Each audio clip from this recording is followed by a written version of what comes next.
Hey guys, Britt and Jenny here. Welcome to End Times Bible Prophecy. This is a special episode. We need your help. So I want to start out with this Bible verse right here, these Bible verses. This is from Luke chapter 10, verses 25 through 29. And it says, "One day an expert in religious law stood up to test Jesus by asking him this question, 'Teacher, what should I do to inherit eternal life?' Jesus replied, 'What does the law of Moses say? How do you read it?' The man answered, 'You must love the Lord your God with all your heart, all your soul, all your strength, and all your mind, and love your neighbor as yourself.' 'Right,' Jesus told him, 'do this and you will live.' The man wanted to justify his actions, so he asked Jesus, 'And who is my neighbor?' And guys, Jesus went on to tell the story of the Good Samaritan.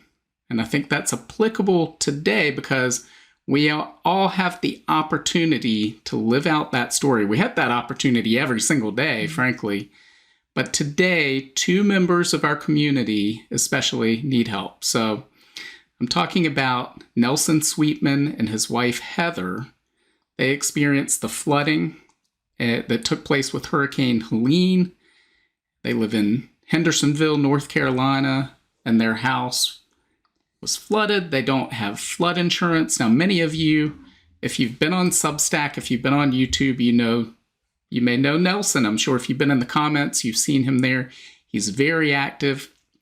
He's always very encouraging, a supporter of what we're doing here, what many other people are doing, maybe encouragement to you in the comments. So guys, now is our turn to encourage Nelson. So I want to take a look at these pictures that he sent me of just what's taken place or what took place about 3.5 weeks ago at their house. So I assume this is their front porch. And he said it got high. I believe he said it got higher from here. I think 7 inches. It was coming, the water was coming in the house and they had to evacuate. Fortunately, they're able to stay at a neighbor's house. Neither one of them is injured, so that's good. But this, as far as I can tell, this right here, what we're seeing in this picture is this next picture in the aftermath, a little bridge, I guess, over a drainage ditch. Yeah. But think of how high that water was, that it was over top of that, and it got even higher from there. And so their home now, again, was flooded. All the flooring had to be taken up. All of the drywall, the doors were just ruined by this flooding. And again, not being in a floodplain, because guys, I know many of you say, well, don't build your house in a floodplain, but they weren't in a floodplain. This is what happens when you have this once in a, 200, 300 year event where you have a hurricane come this far inland, dump so much rain, it's in the mountains.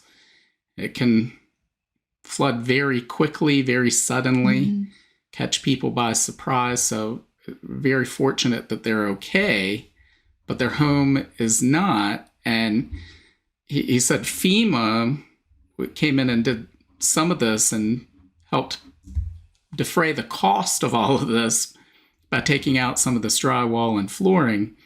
But the insurance company doesn't cover this. It's normally not part of policies. If you have, I guess, like a burst pipe, they'll cover that stuff, but you have to get special flood insurance, which, why would you do that? Most people don't do that if they're not in a floodplain and there's no chance of flooding.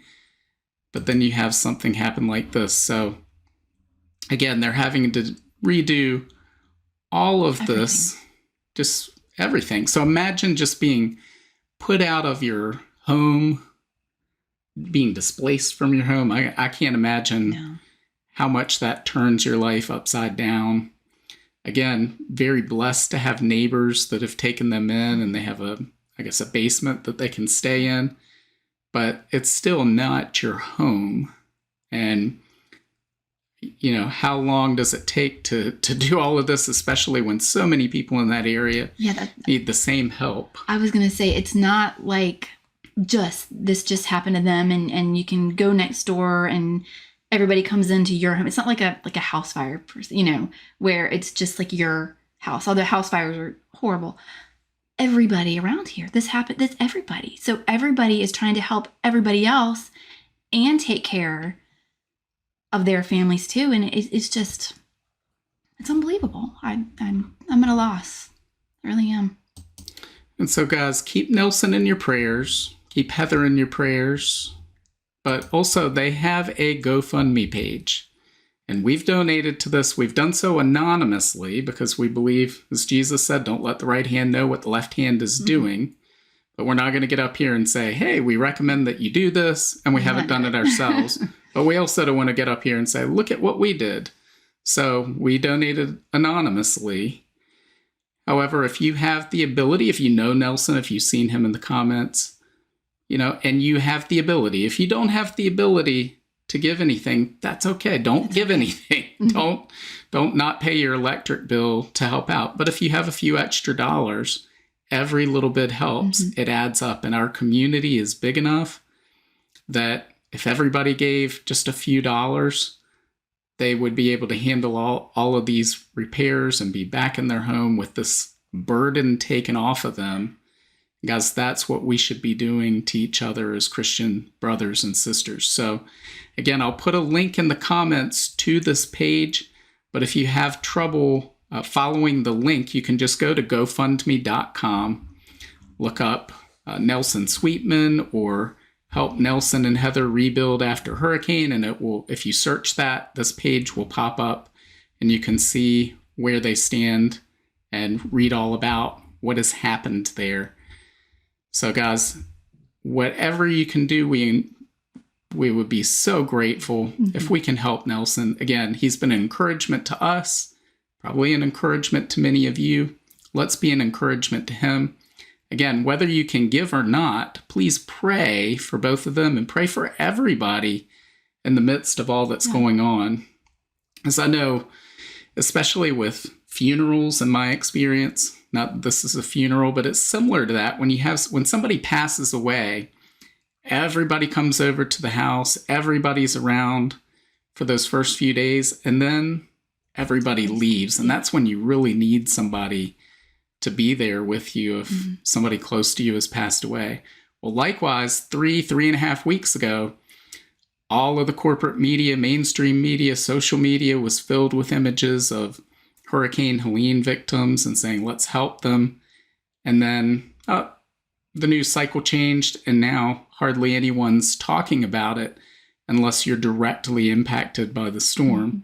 So let's not let ourselves fall into that same trap. Here we have an opportunity to help somebody.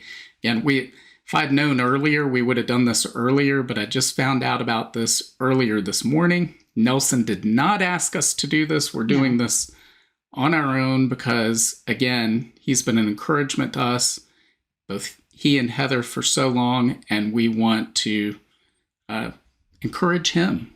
And so my prayer, what I'm praying for is that come Christmas time, I want Nelson and Heather back in their totally renovated house, nice and warm, and I want them to turn on this movie right here, which is my favorite. One of our favorite film. movies. Yeah.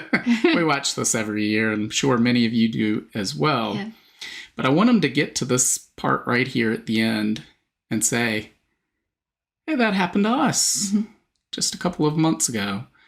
When all of our friends, all of our neighbors, some people we've never even met came along and said, we care, we love you, don't worry, you're not alone, we've got your back. So guys, if you have a chance, if you have the ability to give, please give, but most of all, pray for Nelson and Heather. Guys, that's what we're meant to do. We're a community, we're here to help each other. So this is more than just watching news headlines and talking about what's going on. Being a follower of Christ means that we love each other, and that's how the world knows we're different, and how the world is drawn to Christ when they say, look at what these people are willing to do for each other. I want to experience that love. I want to experience that peace. And so, guys, we encourage you to bless Nelson and Heather however you can, with prayers especially.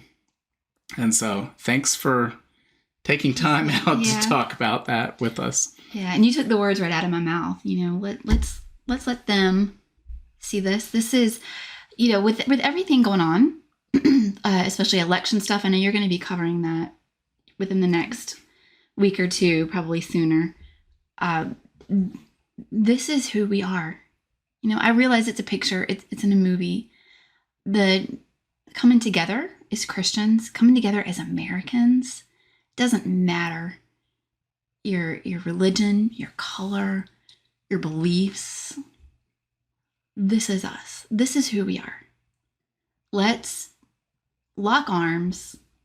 Let's come together and make this happen for Nelson and Heather and all of the Nelson and Heathers out there. Let's look back on this time and realize what a wonderful, beautiful God we serve. And in the midst of this devastation, things like this can happen. I know it can. Absolutely. I believe it can. I know it can. Let's do it, guys. Okay? Absolutely. And so this isn't what we necessarily plan to do today. So we've got a little bit more that we'd like to talk about today in addition to this. So do you want to talk about that? Yeah, I'm not really sure where this is going to kind of go. I keep hitting this. Sorry. This month, October, is, some of you may know, is Infant and Pregnancy Loss Month. And first, before I'll get started on this, I just want to thank you for agreeing to make this video. Oh, of course. To share part of our journey with everybody. Sure. It hasn't been an easy road. And I know a lot of you have walked it. So we just want to share our story, share this part of our journey, in hopes that we can be, I don't know the word, kind of maybe a light, maybe a ray of hope, maybe a source of comfort for others who have also walked this path. So as many of you know, we have 3 kids. And 3 beautiful kids here on earth with us that we get to love on and snuggle and just teach them about Jesus. So it's kind of funny when people ask me, I don't know about you, but when people ask me how many kids do you have? In my heart, I say 5. In my heart, I say 5 because we do. But I know that's not what they're asking. So I say 3 because that's how many kids we have here on earth with us. We have 2 babies in heaven with Jesus. And I'm going to try to get through this without tearing up. But forgive me if I get a little sad. Maybe grab a box of tissues. It's okay. We'll get through it. So just want to tell you a little bit about our 2 little angels in heaven. Our first little baby is named Meg. And we're not sure. We think she's a little girl. We have our reasons for thinking that. But anyway, we lost her. She was just 6 weeks old when we lost her through miscarriage. And what God does with her little life is just amazing to me, because she was only with us for such a short amount of time. But that little baby has done so much to bring, she created a beautiful friendship. I remember, another Jenny, and there's lots of us out here. I was a part of a group called MOPS, Moms of Preschoolers, when we lost our little Meg. And at the time, this was 16 years ago? I guess we thought people just didn't talk about it. It's not something that you said. We were 6 weeks along. So we're just like, well, we'll just kind of keep it to ourselves, keep her here right now. But I had word that this other woman in the group, she had recently gone through a miscarriage. And at the time, I just was like, I just want to talk to somebody who has walked this before, who has been through this, just for some comfort. Fast forward 16 years later, she's one of my dearest friends. We've been through so much together. So through our little Meg, a beautiful friendship has formed. Our boys are really close. They've known each other since before they were born. So I'm just in awe of what that precious little 6-week baby can do. Can do. God can work all things for good. For good. Then our second little one, we do know she was a little girl. And her name is Molly. Call her a little M&Ms up in heaven. Yep. So with our little Molly, now I'm not afraid to say our age. I'm 46. Britt's 47. And so this, let's see, Molly was about 6 years ago. Yeah, so yep. We weren't spring chickens. Our little Molly was a surprise. We struggled a little with infertility. So she was a huge surprise. We weren't planning on God blessing us with any more. We were just so blessed with the two that we have and our little one in heaven. So when we found out about Molly, wow, talk about a shock. A shock. I'll tell you a little story. We so Britt's mom had passed away that April of that year. So he was over, and this was August. No, June?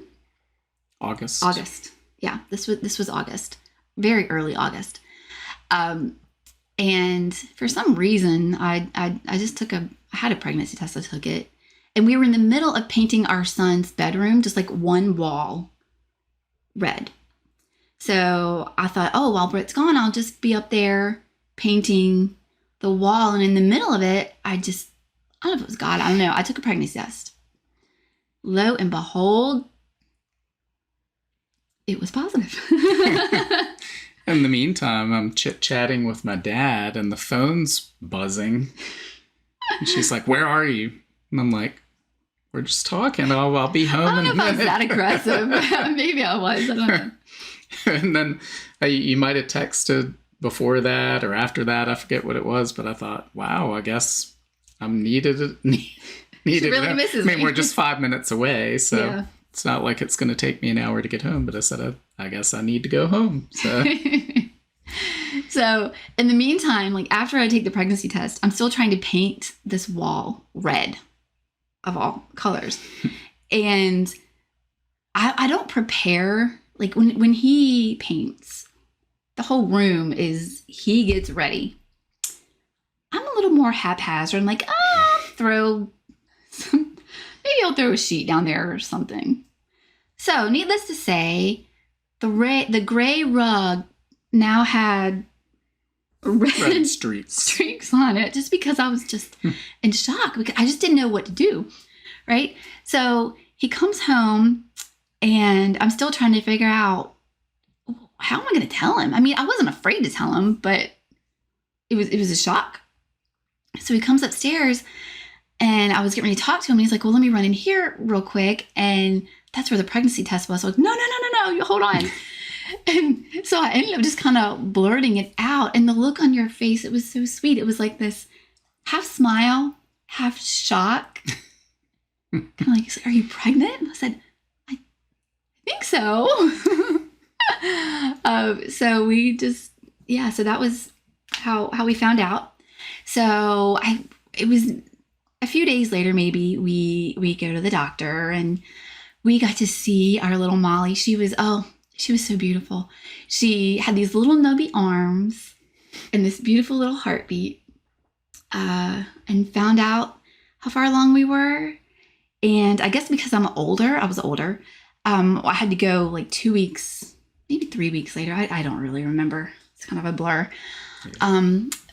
Back to the doctor, I guess, to do blood work and all that stuff. So I'll go, and my mom luckily is with me. And I'm sitting in the waiting room, and there's a version of Over the Rainbow. It's like the Hawaiian version with the ukulele and stuff. And everything was fine. I had no clue that anything was wrong. That song came on, and in my mind, I thought, is our baby gone? Is our baby? No, our baby's not gone. So then I go back there, the doctor calls me back, and she goes to listen for the heartbeat. Well, she didn't hear one. And in my heart at that moment, I knew.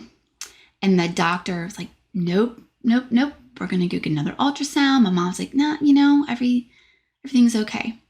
So we go into another room and we get the ultrasound. And as soon as her little picture was up there wasn't a little heartbeat. I'll never forget it. Sorry, guys. I knew she was gone, but I didn't want to believe it. Luckily, my mom was there. I remember like touching the screen, like thinking, if I can just get to her, if I can just reach her, that I could bring her back somehow. And then I had to do one of the hardest things I've ever done. And I had to call Britt at work and I had to tell him. And it was so hard because I just knew it was going to break his heart. I knew it. So he came home. Actually, we went to another doctor's appointment. It was like some kind of more upscale ultrasound just to make sure. He met me there. Luckily, Mom was there and she drove me because I was kind of a hot mess. Anyway, so that is the story of our little Meg and our little Molly and the path that we have walked through with them. Now, that part's hard. Like, the finding out is hard. It's horrible because then we had to come home and tell our kids. We had already told people because we were far enough along. And to be honest, I know most of you guys out there are parents. So I guess the more pregnancies you have, the quicker you show. And so I was kind of starting to show, and we just wanted to be the ones to tell everybody. So we told everybody. So then we had to come home and tell the kids. And we posted it on Facebook and everything that she was on the way. So we had to let everybody know. And I'll tell you that the days after, you kind of, and it's different for everybody, right? So for me, for us, luckily the kids had started school. You were at work. And God allowed me this time alone and alone with him. Because I was hurt and I was sad. I wasn't angry. I was confused, and I just said, God, why? Not why us. It was never a why us. It was like, why would you give her to us and then take her away? Just take her away. Like, we weren't praying for this little miracle. We weren't praying for this little baby. So that was part of that. And then I decided I'm going to let myself be in this. I'm going to let myself feel sad. Like, really sad. I mean, I got up every day. I got dressed. I got the kids off to school. And then I put on these 2 songs, and we'll put them in the links. One is called Tears in Heaven by Eric Clapton. I know most of you probably know that one. Another you may not know as well. It's called I Will Carry You by Selah. And I swear I listened to those 2 songs over and over and over. And I cried over and over and over again. So for me, this went on for about 3 or 4 days. And then I had another conversation with God. And I said, all right, God, I'm done feeling this way. I've let myself, you've been with me in this grief. We're going to move forward, and we're going to life life goes on. You know, we needed to show our kids resilience, I guess. And I have to say, when the day we found out that Molly was gone, we took the kids out for ice cream. And I don't regret doing that, because we needed to let them know that we were sad. But we also needed to let them know that we were going to be okay. And I think that for our family, that was important. Sure. So after being home, I'm not going on too much about this, but I was a part of something called Arms of Love before all of this took place with our Molly. So we have a hospital near here, and they have a program called Arms of Love. And with Arms of Love, you go through some training, and you go rock babies. You go rock the babies who are born addicted. And I'd gone a few times before this, and the thought did kind of come into mind, Lord, what if they call me right now? Like, what am I going to do? And so, lo and behold, the phone rang, and we had caller ID. So I knew who it was before I picked up the phone, and I just took a deep breath. And sure enough, there was a baby that needed some loving. So I've never heard God speak to me. Like, I've never heard his voice speak to me. But in my heart, he told me, you know what, Jen? I'm holding your baby in my arms. I need you to go hold this baby. So I did. I went and I held that baby, and I loved on her. Oh, she was so precious, guys, and I still pray for her. But I'm so grateful that God gave me the opportunity and used me in my grief to go and love on one of his children. I couldn't hold her baby, but I could hold this little baby. So it did. Excuse me. So I think that our hope in sharing this part of our journey is that we can help bring comfort and let everybody know it's okay to talk about this. Right. Because I think, you know, a lot of people are afraid to talk about it. A lot of people are afraid to maybe say the wrong thing. For us, for me anyway, the best thing was people just being there. When I had to go into the hospital for Molly, and I remember I guess I was still under anesthesia, because I remember everything was like black. I guess I hadn't opened my eyes up yet. But I knew I was crying, and I swear she was an angel. I knew she was a nurse, but to me, she was an angel. And she came and she held my hand, and she put her hand on my face, and she just kind of whispered in my ear. She said, "I've been where you are." And in that moment, it was so comforting.